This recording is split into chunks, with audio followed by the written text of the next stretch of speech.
El modelo de Pickman, Howard Phillips Lovecraft. No tienes por qué pensar que estoy loco, Elliot, muchos otros tienen manías raras. ¿Por qué no te burlas del abuelo de Oliver, que jamás monta en un automóvil? Si a mí no me gusta ese maldito metro, es asunto mío, y, además, hemos llegado más deprisa en taxi. Si hubiéramos venido en tranvía habríamos tenido que subir a pie la colina desde Park Street. Sé perfectamente que estoy más nervioso que cuando nos vimos el año pasado, pero no por ello debes pensar que lo que necesito es una clínica. Bien sabe Dios que no me faltan motivos para estar internado, pero afortunadamente creo que estoy en mi sano juicio. ¿Por qué ese tercer grado? No acostumbrabas a ser tan inquisitivo. Bueno, si tienes que oírlo, no veo por qué no puedes hacerlo. Tal vez sea lo mejor, pues desde que te enteraste de que había dejado de ir al Art Club y me mantenía a distancia de Pickman no has cesado de escribirme como lo haría un atribulado padre. Ahora que Pickman ha desaparecido de la escena voy por el club de en cuando, pero mis nervios ya no son lo que eran. No sé qué ha sido de Pickman y prefiero no adivinarlo. Podías haber sospechado que dejé de verle porque sabía algo confidencial, ese es precisamente el motivo por el que no quiera pensar a dónde ha ido. Dejemos a la policía que averigüe lo que pueda. Que no será mucho, a juzgar por el hecho de que no saben todavía nada de la vieja casa del North End que Pickman alquiló bajo el nombre de Peters. No estoy seguro de que volviera a encontrarla yo, ni de que lo intentara, ni siquiera a plena luz del día. Sí, sé bien, o temo saber, por qué la tenía alquilada. De eso voy a hablarte. Y espero que entiendas antes de que haya terminado porque no pienso ir a decírselo a la policía. Me pedirían que les llevara hasta allí, pero yo no podría volver a aquel lugar ni aun en el supuesto de que conociese el camino. Algo había allí. Bueno, por eso ahora no puedo coger el metro ni, y puedes reírte también de lo que voy a decirte, bajar a ningún sótano. Supongo que comprenderías que no dejé de ver a Pickman por las mismas estúpidas razones que les movieron a hacerlo a esas mojigatas mujerzuelas que son el Dr. Reed, Joe Manner o Rosworth. No me escandalizo ante el arte morboso, y cuando un hombre tiene el talento de Pickman considero un honor el haberle conocido, al margen de la dirección que tome su obra. Jamás tuvo Boston un pintor con las dotes de Richard Upton Pickman. Lo dije hace mucho y sigo manteniéndolo, y ni siquiera me retracté un ápice de lo dicho cuando expuso su demonio necrófago alimentándose. A raíz de aquello, como recordarás, Minot dejó de tratarle. Tú sabes bien que producir obras como las de Pickman requiere un arte profundo y una especial intuición de la naturaleza. Cualquier ganapán de esos que dibujan portadas puede embadurnar un lienzo sin orden ni concierto y darle el nombre de pesadilla, aquelarre o retrato del diablo, pero solo un gran pintor puede conseguir que resulte verosímil o suscite pavor. Y ello porque solo un verdadero artista conoce la anatomía de lo terrible y la fisiología del miedo, el tipo exacto de líneas y proporciones que se asocian a instintos latentes o a recuerdos hereditarios de temor, y los contrastes de color y efectos luminosos precisos que despiertan en uno el sentido latente de lo siniestro. No creo que tenga que explicarte a estas alturas por qué un Fuseli nos hace estremecer mientras que la portada de un vulgar cuento de fantasmas nos mueve a risa. Hay algo que esos artistas captan, algo que trasciende a la propia vida y que logran transmitirnos por unos instantes. Doré poseía esa cualidad. Sí me la posee, y otro tanto puede decirse de Angarola de Chicago. Y Pickman la poseía en un grado que jamás alcanzó nadie ni, quiéralo el cielo alcanzará en lo sucesivo. No me preguntes qué es lo que ven. Tú sabes perfectamente que en el arte normal existe una gran diferencia entre lo vital y palpitante, ya proceda de la naturaleza o de modelos, y estas porquerías sin el menor valor que los pintorzuchos mercantilizados producen a discreción en el estudio. Bien, pues diría que el artista realmente original tiene una visión que le lleva a configurar modelos o a plasmar escenas del mundo espectral en que vive. De cualquier modo, consigue unos resultados que difieren tanto de los almibarados sueños del que quiere dárselas de pintor, como la producción del pintor de la naturaleza de los pastiches del dibujante que ha seguido cursos por correspondencia. Si yo hubiera visto lo que Pickman vio. Pero, basta. Será mejor que echemos un trago antes de seguir adelante. Dios mío, yo no estaría vivo si hubiera visto lo que aquel hombre, si es que hombre era. Recordarás que el fuerte de Pickman era la expresión de la cara. No creo que desde Goya nadie haya puesto tal carga de intensidad diabólica en una serie de rasgos o en una expresión. Y, con anterioridad a Goya, habría que retrotraerse a aquellos artífices del medioevo que esculpieron las gárgolas y quimeras de Notre Dame y del Mont Saint-Michel. Ellos creían en toda clase de cosas, y posiblemente veían también toda clase de cosas, pues la Edad Media pasó por varias fases muy curiosas. Recuerdo que el año antes de irte le preguntaste a Pickman en cierta ocasión de dónde diablos le venían semejantes ideas y visiones. ¿No se echó a reír a carcajadas? A aquellas risotadas se debió en parte el que Reed dejara de hablarle. Reed, como bien sabes, acababa de empezar un curso sobre patología comparada, y utilizaba un vocabulario un tanto engolado al hablar sobre el sentido biológico o evolutivo de este o aquel síntoma físico o mental. Según me dijo, Pickman le desagradaba más cada día que pasaba, hasta el punto de que al final llegó casi a asustarle, pues veía que sus rasgos y expresión tomaban un cariz que no le gustaba, un cariz que no tenía nada de humano. Hablaba mucho sobre el régimen alimenticio, y dijo que a su juicio Pickman era un ser anormal y excéntrico en grado sumo. Supongo que le dirías a Reed, si es que cruzasteis alguna carta al respecto, que se dejó arrebatar los nervios o atormentar la imaginación por los cuadros de Pickman. Es lo que le dije yo, por aquel entonces. Pero convéncete de que no dejé de ver a Pickman por nada de eso. Al contrario, mi admiración por él siguió creciendo, pues su demonio necrófago, alimentándose, me parecía una auténtica obra maestra. Como sabes, el club no quiso exponerlo y el Museo de Bellas Artes no lo aceptó como donación. Por mi parte, puedo añadir que nadie quiso comprarlo, así que Pickman lo guardó en su casa hasta el día en que se marchó. Ahora está en poder de su padre, en Salem. Como debes saber, Pickman procede de una antigua familia de esa ciudad y uno de sus antepasados murió en la horca en 1692 convicto de brujería. Adquirí la costumbre de visitar a Pickman con cierta asiduidad, sobre todo desde que me puse a recoger material para una monografía sobre arte fantasmagórico. Probablemente fuese su obra la que me metió la idea en la cabeza, en cualquier caso, hallé en él una auténtica mina de datos y sugerencias al ponerme a redactarla. Me enseñó todos los cuadros y dibujos que tenía, incluso unos bocetos a lápiz y pluma que habrían provocado, estoy absolutamente convencido, su expulsión del club si los hubieran visto ciertos socios. Al poco tiempo ya era casi un fanático de su arte, y pasaba horas enteras escuchando cual un escolar teorías artísticas y especulaciones filosóficas lo bastante descabelladas como para justificar su internamiento en el manicomio de Danvers. La admiración por mi héroe, unida al hecho de que la gente empezaba a tener cada vez menos trato con él, le hizo mostrarse extremadamente confidencial conmigo, y una tarde me insinuó que si mantenía la boca bien cerrada y no me hacía el remilgado, me mostraría algo muy poco corriente, algo que superaba con creces lo que guardaba en casa. Hay cosas, dijo, que no van con Newburgh Street, cosas que estarían fuera de lugar y que no cabe imaginarse aquí. Yo me dedico a captar las emanaciones del alma, y eso es algo que no se encuentra en las advenedizas y artificiales calles construidas por el hombre. Back Bay no es Boston.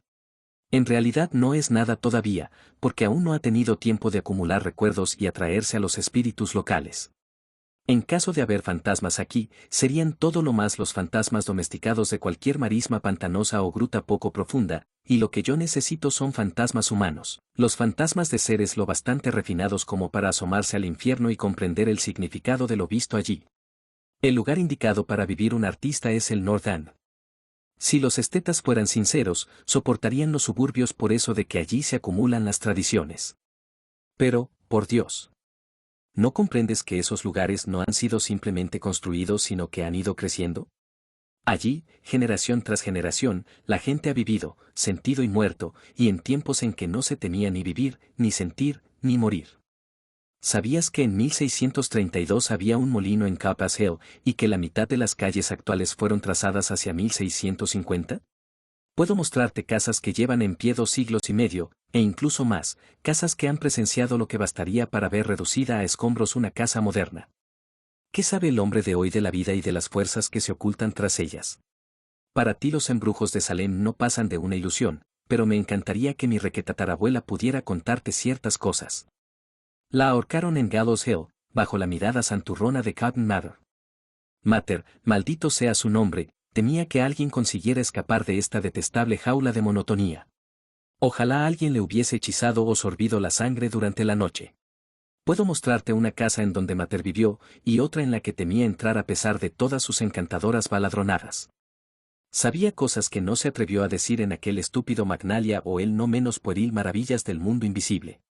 ¿Sabías que hubo un tiempo en que todo el North End estaba agujereado por túneles a través de los cuales las casas de ciertas personas se comunicaban entre sí, y con el camposanto y con el mar? Mucho procesar y mucho perseguir a cielo descubierto.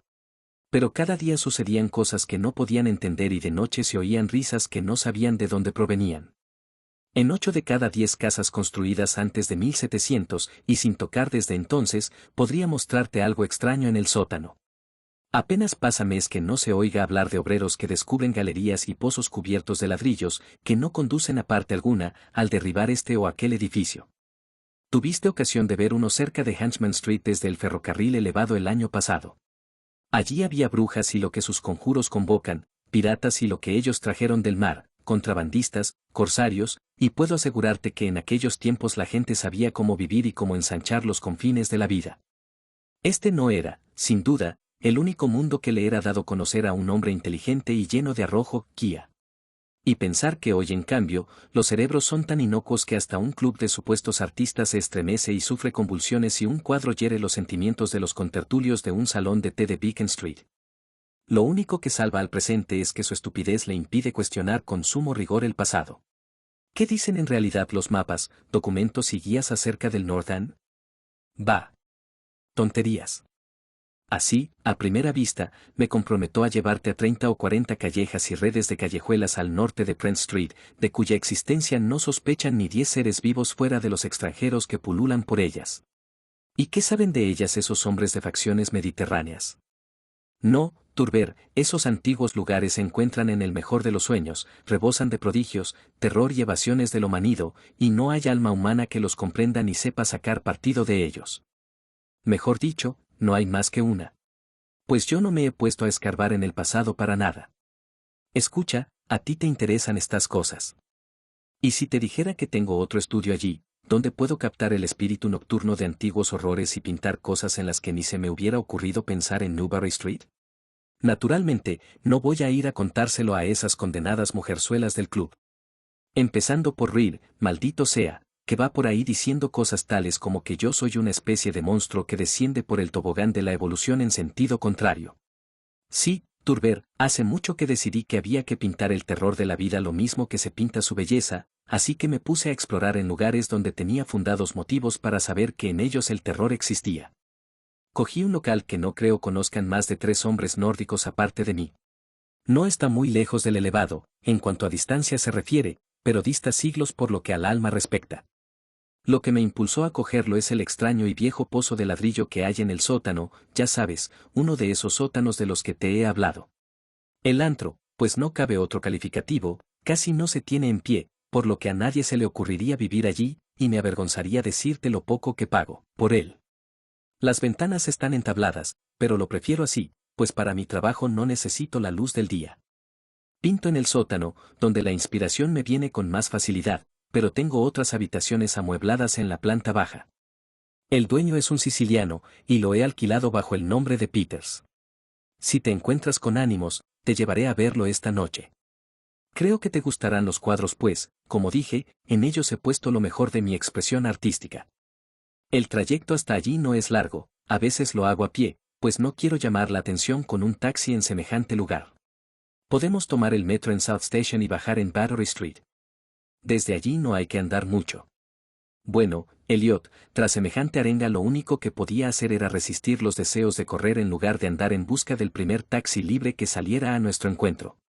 Después, cogimos el elevado en South Station y hacia las 12 ya habíamos bajado las escaleras de Battery Street. Luego nos pusimos a andar a lo largo del viejo muelle de Constitution Wharf. No me fijé en los cruces, por lo que no sabría decirte dónde torcimos, pero puedo asegurarte que no fue en Greenough Lane. Al torcer, subimos por un desierto callejón de lo más antiguo y sucio que haya visto jamás, de tejados desvencijados, con los cristales de las ventanas rotos y arcaicas chimeneas medio derruidas que se destacaban contra la luz de la luna. No creo que hubiera siquiera 3 casas en todo lo que abarcaba la vista que no estuvieran ya levantadas en tiempos de Cotton Mather, cuando menos, divisaba 2 con un voladizo, y en cierta ocasión me pareció ver una hilera de tejados con el ya casi olvidado estilo holandés, aunque los anticuarios dicen que ya no queda ni uno solo en Boston. Al salir de aquel apenas iluminado callejón, torcimos a la izquierda adentrándonos en otro igualmente silencioso y aún más estrecho, sin la menor luz, y en un instante me pareció que doblábamos una curva en ángulo obtuso siguiendo hacia la derecha. Al cabo de un rato Pickman sacó una linterna y la enfocó hacia una puerta antediluviana de 10 paneles, espeluznantemente roída por la carcoma. Tras abrirla, mi anfitrión me condujo hasta un vestíbulo vacío en donde en otro tiempo debió haber un magnífico artesonado de roble oscuro, sencillo, desde luego, pero patéticamente evocador de los tiempos de Andros, Pips y la brujería. A continuación, me hizo traspasar una puerta que había a la izquierda, encendió una lámpara de petróleo y me dijo que me acomodara como si me encontrase en mi propia casa. Bueno, Elliot, soy uno de esos tipos a los que el hombre de la calle llama con toda justicia, duro, pero confieso que lo que vi en las paredes de aquella habitación me hizo pasar un mal rato. Eran los cuadros de Pickman, ya sabes a los que me refiero, aquellos que no podía pintar en Newbury Street y ni siquiera le dejaron exponerlos allí, y tenía toda la razón cuando dijo que se le había ido la mano. Bueno, será mejor que echemos otro trago, lo necesito para contar lo que sigue. Sería inútil tratar de describirte aquellos cuadros, pues el más horroroso y diabólico horror, la más increíble repulsión y hediondez moral se desprendían de simples pinceladas imposibles de traducir en palabras.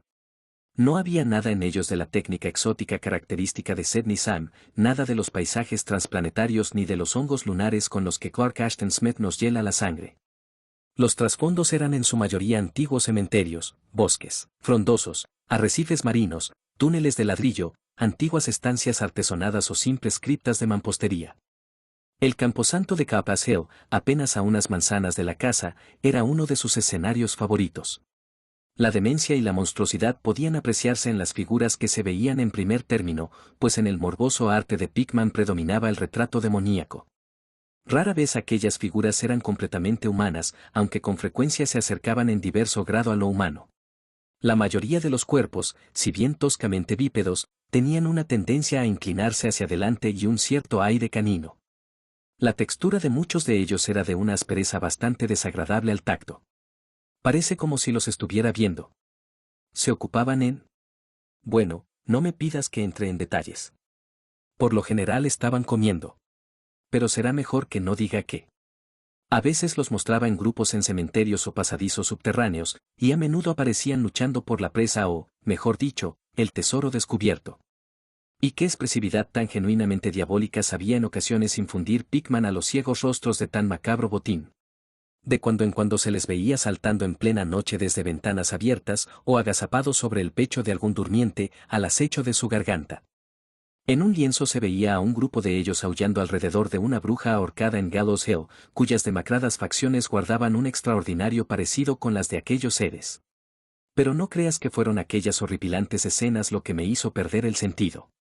No soy un niño de 3 años y no es, ni mucho menos, la primera vez que veo cosas así. Eran los rostros, Elliot, aquellos endiablados rostros que miraban de soslayo y parecían querer salir del lienzo como si se les hubiese inspirado un aliento vital. Dios mío, juraría que estaban vivos. Aquella bruja nauseabunda que se veía en el lienzo había despertado los fuegos del Averno y su escoba era una varita de sembrar pesadillas. Pásame la garrafa, Elliot. Había algo llamado, la lección. Santo cielo, en mala hora lo vería. Escucha, ¿te imaginas un círculo de inefables seres de aspecto canino agazapados en un cementerio enseñando a un niño a comer según su usanza? El coste de una presa producto de una suplantación supongo. Ya sabes, el viejo mito de esos extraños seres que dejan sus vástagos en la cuna en sustitución de las criaturas humanas que arrebatan. Pickman mostraba en el cuadro lo que les depara la fortuna a los niños así arrebatados, como crecen, cuando justo entonces comencé a ver la espantosa afinidad que había entre los rostros de las figuras humanas y las no humanas. Por medio de aquellas gradaciones de morbosidad entre lo resueltamente no humano y lo degradadamente humano trataba de establecer un sardónico nexo evolutivo, los seres caninos procedían de los mortales. Y apenas acababa de inquirirme qué hacía con las crías que quedaban con los seres humanos a modo de trueque, cuando mi mirada tropezó con un cuadro que representaba a la perfección dicha idea. Se trataba de un antiguo interior puritano, una estancia de gruesas vigas con ventanas de celosía, un largo banco y un mobiliario del siglo XVII de estilo bastante tosco, con la familia sentada en torno al padre mientras éste leía las escrituras. Todos los rostros, salvo uno, mostraban nobleza y veneración, pero ese uno reflejaba la burla del Averno. Era el rostro de un varón de edad juvenil, sin duda pertenecía a un supuesto hijo de aquel piadoso padre, pero en realidad era de la parentela de los seres impuros. Era el niño, suplantado, y, en un rasgo de suprema ironía, Pickman había pintado las facciones de aquel adolescente de forma que guardaban un extraordinario parecido con las suyas. Para entonces, Pickman había encendido ya una lámpara en una habitación contigua y, cortésmente, abrió la puerta para que pasara yo, al tiempo que me preguntaba si quería ver sus estudios modernos. Me había sido imposible darle a conocer muchas de mis opiniones, el espanto y la repugnancia que se apoderaron de mí me dejaron sin habla, pero creo que comprendió perfectamente cuáles eran mis sensaciones y se sintió muy halagado. Y ahora quiero que quede bien claro una vez más, Elliot, que no soy uno de esos alfeñiques que se lanzan a gritar en cuanto ven algo que se aparta lo más mínimo de lo habitual. Me considero un hombre maduro y con algo de mundo, y supongo que con lo que viste de mí en Francia te basta para saber que no soy un tipo fácilmente impresionable. Ten presente, por otro lado, que acababa de recobrar el aliento y de empezar a familiarizarme con aquellos horribles cuadros que hacían de la Nueva Inglaterra colonial una especie de antesala del infierno. Pues bien, a pesar de todo ello, la habitación contigua me arrancó un angustioso grito de la garganta y tuve que agarrarme al vano de la puerta para no desfallecer. En la otra estancia había un sinfín de engendros y brujas invadiendo el mundo de nuestros antepasados, pero lo que había en esta nos traía el horror a las puertas mismas de nuestra vida cotidiana. Dios mío, qué cosas pintaba aquel hombre. Uno de los lienzos se llamaba Accidente en el metro, y en él un tropel de abominables seres surgían de alguna ignota catacumba a través de una grieta abierta en el suelo de la estación de metro de Boston Street y se lanzaban sobre la multitud que esperaba en el andén. Otro mostraba un baile en Capas Hill en medio de las tumbas, sobre un fondo actual.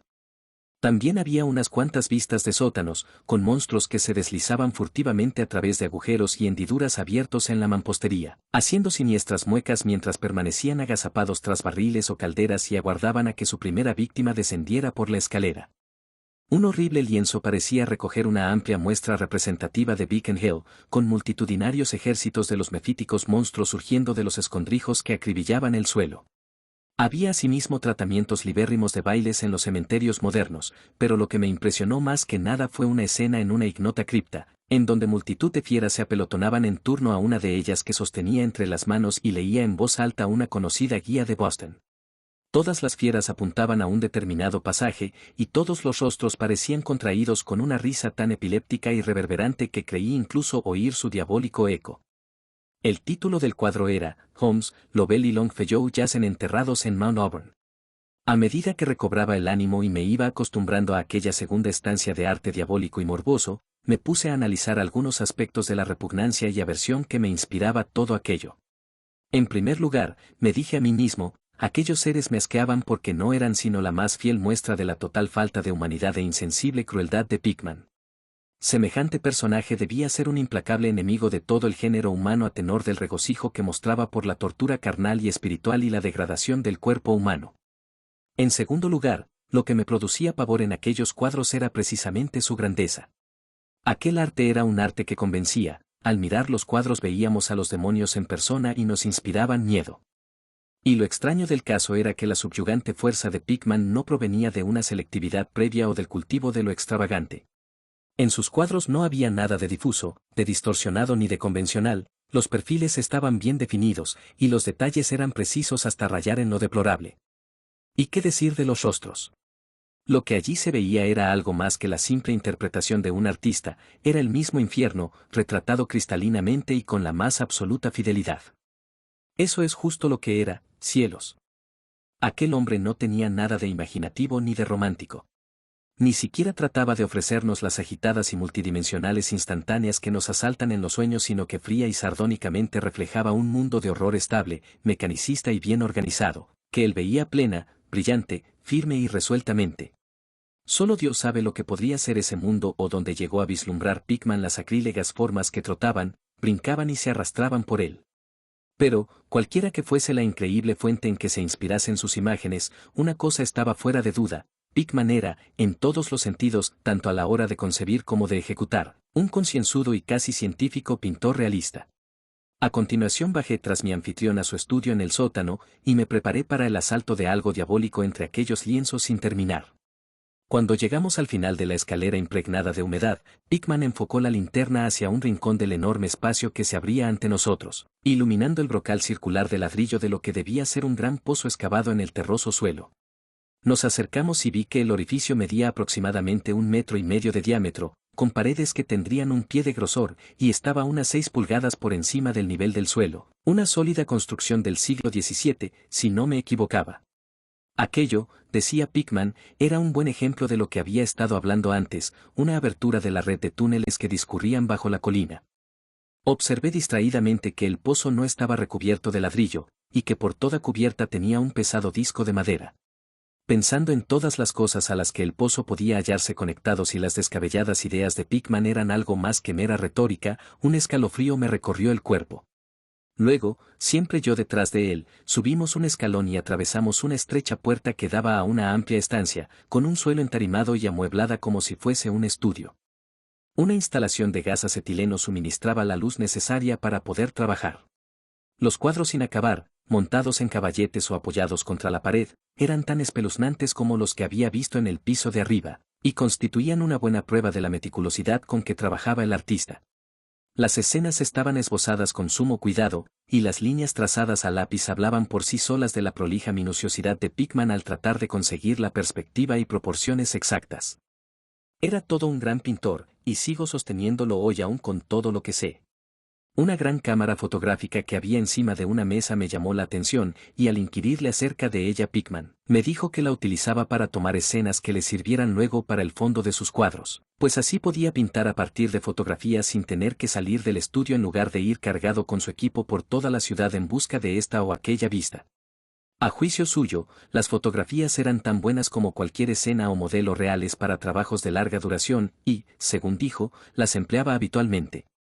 Había algo muy desapacible en los nauseabundos bocetos y en las monstruosidades a medio terminar que echaban torvas miradas desde cualquier ángulo de la estancia, y cuando Pickman descubrió súbitamente un gran lienzo que se encontraba lejos de la luz no pude evitar que se me escapara un estruendoso grito, el segundo que profería aquella noche. Resonó una y otra vez a través de las mortecinas bóvedas de aquel antiguo y salitroso sótano, y tuve que realizar un tremendo esfuerzo para contener una histérica carcajada. Dios misericordioso. Eliot, no sé cuánto había de real y cuánto de febril fantasía en todo aquello. Jamás podría imaginarme semejante sueño. El cuadro representaba un colosal e indescriptible monstruo de centelleantes ojos rojos, que tenía entre sus huesudas garras algo que debió haber sido un hombre, y le roía la cabeza como un chiquillo chupa un pirulí. Estaba en cuclillas, y al mirarle parecía como si en cualquier momento fuera a soltar su presa en busca de un bocado jugoso. Pero, maldición, la causa de aquel pánico atroz no era ni mucho menos aquella diabólica figura, ni aquel rostro perruno de orejas puntiagudas, ojos inyectados en sangre, nariz chata y labios babeantes. No eran tampoco aquellas garras cubiertas de escamas, ni el cuerpo recubierto de moho, ni los pies semiungulados. No, no era nada de eso, aunque habría bastado cualquiera de tales notas para volver loco al hombre más pintado. Era la técnica, Eliot, aquella maldita, implacable y desnaturalizada técnica. Puedo jurar que jamás había visto plasmado en un lienzo el aliento vital de forma tan real. El monstruo estaba presente allí, lanzaba feroces miradas, roía y lanzaba feroces miradas, y entonces pude comprender que solo una suspensión de las leyes de la naturaleza podía llevar a un hombre a pintar semejantes seres sin contar con un modelo, sin haberse asomado a ese mundo inferior que a ningún mortal no vendido al diablo le ha sido dado ver.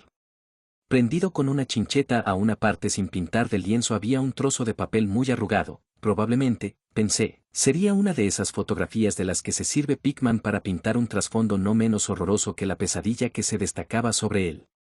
Alargué el brazo para estirarlo y ver de qué se trataba, cuando de repente Pickman dio un respingo como si le hubieran pinchado. Había estado escuchando con suma atención desde que mi grito de pavor despertó insólitos ecos en el oscuro sótano, y ahora parecía estar poseído de un miedo que, si bien no podía compararse con el mío, tenía un origen más físico que espiritual. Sacó un revólver y me hizo un gesto para que me callara, tras lo cual se encaminó al sótano principal y cerró la puerta detrás suyo. Creo que me quedé paralizado por unos instantes. A semejanza de Pickman aguzé el oído, y me pareció oír el leve sonido de alguien que correteaba, seguido de unos alaridos o golpes en una dirección que no sabría decir. Pensé en gigantescas ratas y sentí que un escalofrío me recorría todo el cuerpo. Luego se oyó un amortiguado estruendo que me puso la carne de gallina, un sigiloso y vacilante estruendo, aunque no sé cómo expresarlo en palabras. Parecía como si un gran madero hubiese caído encima de una superficie de piedra o ladrillo. ¿Madera sobre ladrillo? ¿Me sugería algo aquello? Volvió a oírse el ruido, esta vez más fuerte, seguido de una vibración como si el cuadro cayera ahora más lejos. A continuación, se oyó un sonido chirriante y agudo, a Pickman farfullando algo en voz alta y la atronadora descarga de las 6 recámaras de un revólver, disparadas espectacularmente tal como lo haría un domador de leones para impresionar al público. A renglón seguido, un chillido o graznido amortiguado, y un fuerte batacazo. Luego, más chirridos producidos por la madera y el ladrillo, seguidos de una pausa y de la apertura de la puerta, sonido este que me produjo, lo confieso, un violento sobresalto. Pickman reapareció con su arma aún humeante al tiempo que imprecaba a las abotagadas ratas que infestaban el antiguo pozo. El diablo sabrá lo que comen, Turber dijo esbozando una irónica sonrisa, pues esos arcaicos túneles comunican con cementerios, guaridas de brujas y llegan hasta el mismo litoral. Pero sea lo que sea, han debido quedarse sin provisiones, pues estaban rabiosas por salir. Tus gritos debieron excitarlas. Lo mejor será andar con cuidado por estos parajes. Nuestros amigos roedores son el mayor inconveniente, aunque a veces pienso que con ellos se consigue crear una cierta atmósfera y colorido. Bueno, Elliot, aquel fue el final de la aventura nocturna. Pickman me había prometido enseñarme el lugar, y bien sabe Dios que lo hizo. Me sacó de aquella maraña de callejas por otra dirección al parecer, pues cuando vimos la luz de una farola nos hallábamos en una calle que me resultaba familiar, con monótonas hileras de bloques de pisos y viejas casas entremezcladas. Aquella calle no era otra que Charter Street, pero yo me encontraba demasiado agitado como para poder advertirlo. Era ya demasiado tarde para tomar el elevado, así que volvimos andando a lo largo de Hanover Street. Recuerdo muy bien el paseo. Dimos la vuelta en Tremont y, tras subir por Beacon, llegamos a la esquina de Joy, en donde nos separamos. Desde entonces no hemos vuelto a vernos más. ¿Por qué dejé de ver a Pickman? No seas impaciente. Espera que llame para que nos traigan café, pues ya hemos tomado bastante de lo otro, y al menos yo necesito beber algo. No.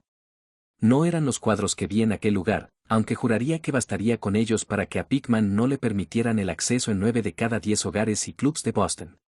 Supongo que ahora comprenderás por qué evito por todos los medios bajar a metros o sótanos. Fue algo que encontré en mi abrigo a la mañana siguiente. Me refiero al arrugado papel prendido a aquel horripilante lienzo del sótano, aquello que tomé por una fotografía de alguna vista que Pickman pretendía reproducir a manera de trasfondo para el monstruo. El último respingo de Pickman se produjo justo cuando iba a desenrollar el papel, y, al parecer, me lo metí distraídamente en el bolsillo. Pero, bueno, aquí está el café. Te aconsejo que lo tomes puro, Elliot. Sí, a aquel papel se debió el que no volviera a ver más a Pickman. Richard Upton Pickman, el artista más dotado que he conocido, y el más execrable ser que haya traspasado jamás los límites de la vida para abismarse en las cimas del mito y la locura.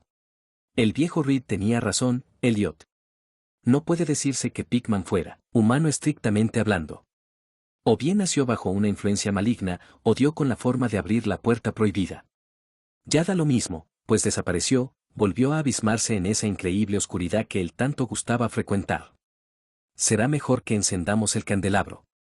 No me pidas que te explique, o siquiera conjeture, qué es lo que quemé. Tampoco me preguntes qué había tras esa especie de topo gateador que tan bien se las arregló Pickman para hacer pasar por ratas. Hay secretos que pueden proceder de los viejos tiempos de Salem, y Captain Mather cuenta cosas aún más extrañas.